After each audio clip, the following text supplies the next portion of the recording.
महाराष्ट्र शासनाच्या मुख्यमंत्री माझी लाडकी बहीण योजनेअंतर्गत लाभ घेणाऱ्या सर्व पात्र लाभार्थ्यांसाठी ई-केवायसी प्रक्रिया अनिवार्य करण्यात आलेली आहे. चला तर जाणून घेऊया ई-केवायसी प्रक्रिया कशी करायची ते.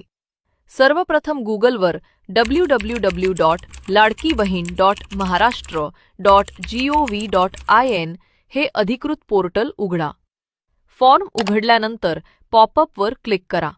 आपला 12 अंकी आधार क्रमांक व कॅप्चा टाका आणि मी सहमत आहे या पर्यायावर क्लिक करा. आधारशी संलग्न मोबाईलवर आलेला OTP टाका आणि सबमिट करा. आता नवीन फॉर्म उघडेल. ज्या लाभार्थ्यांनी अर्ज करताना वडील किंवा पतीचा आधार क्रमांक वापरला आहे त्यांनी तो 12 अंकी आधार क्रमांक व कॅप्चा कोड भरावा व मी सहमत आहे क्लिक करावे. त्यावर आलेला OTP टाका व सबमिट करा. OTP सबमिट केल्यानंतर नवीन फॉर्म उघडेल.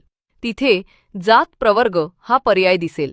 त्यावर क्लिक करा व आपला योग्य प्रवर्ग निवडा. खाली क्रमांक 1 आणि 2 असे 2 पर्याय दिसतील. या पर्यायातील माहिती काळजीपूर्वक वाचा. योग्य पर्याय निवडा व सबमिट करा.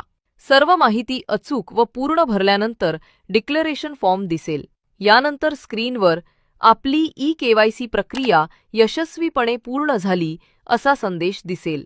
अंतिम सूचना: प्रत्येक लाभार्थ्याला फक्त एकदाच ई-केवायसी प्रक्रिया करण्याची संधी आहे. त्यामुळे सर्व माहिती बारकाईने व अचूक भरा.